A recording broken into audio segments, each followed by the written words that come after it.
Welcome back to Talk of the Town. With me now is Robyn Swift. She is a Vice President for Marketing and Development with the Coastal Discovery Museum. Good morning, Robyn.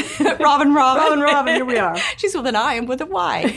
We talked, I guess, 7 or 8 months ago, but now it's great to have you and being a regular on our program. And I wanted to begin by saying that we were actually chatting a few minutes before this interview about how things have changed with COVID and how kids are so screen-oriented and they're not getting outside and really exploring and experiencing nature.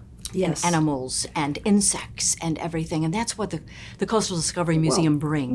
We had school group yesterday, 3 different groups of children, and it was exciting to see them outside and doing things. No mask, and they went into the lab. They got to see the corn snakes and the alligators and look at the observation tank, horseshoe crabs, all kinds of fun things. And then they walked around the property, which is what they need to do, and be seeing things and be with their friends. That was special. You had mentioned there's a cotton patch, or you've got a cotton garden. We have planted our cotton seeds and they have germinated.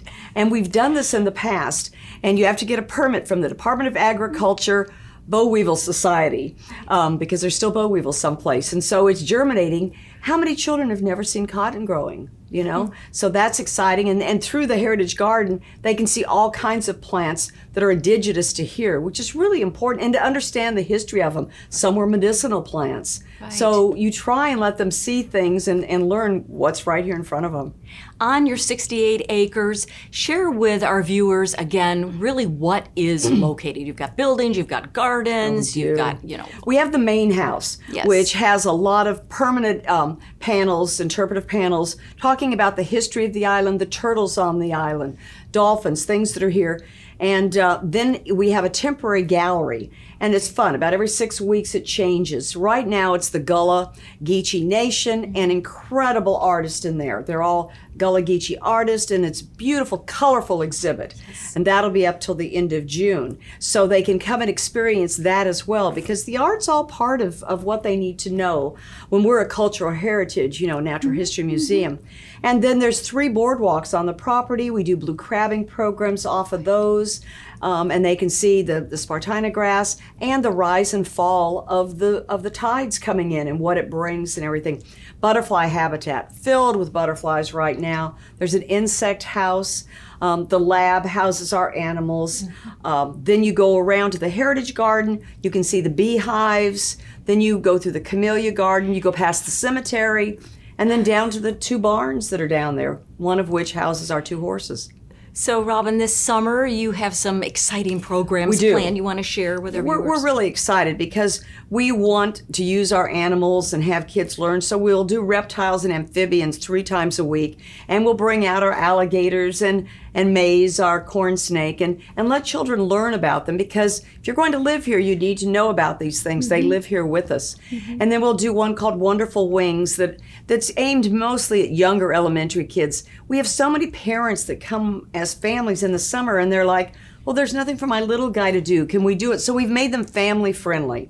One's called Cool Critters. Well, they'll learn some stuff. And just under the sea, they'll get to see horseshoe crabs eating, how they use their legs to feed into their stomach, and just aim it for family-friendly programs.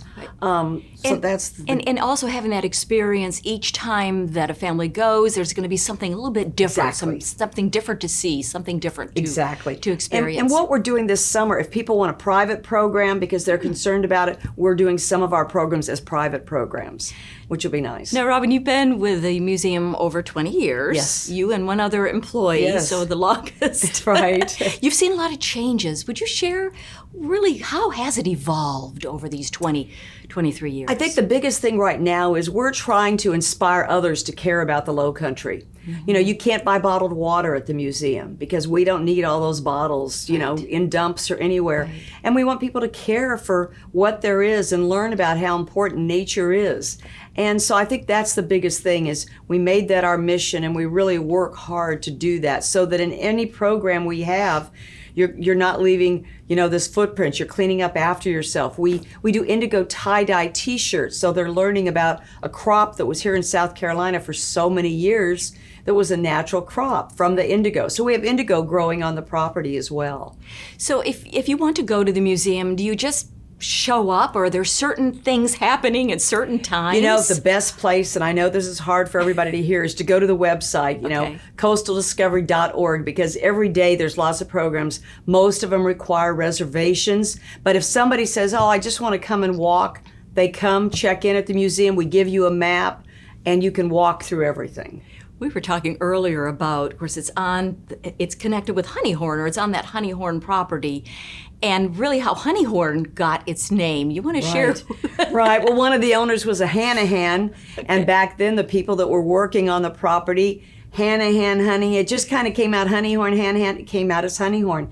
And that's what we've always heard the story to be, and nothing's ever disputed it, and that's how the name evolved. Wow. Yeah. Anything else you want to share with our viewers as we bring this interview to a close? No, just to come out to the property. Yes. We have lots of picnic tables. If people just want to come lunch with their family, feel free to come out. We're open 7 days a week. We love having guests out there. Again, it's such a treasure to this area. Thank you so much, my Robyn pleasure. Swift, Thank you. with the Coastal Discovery Museum. And that's it for this edition of Talk of the Town, and we'll see you next time. Thank you for watching.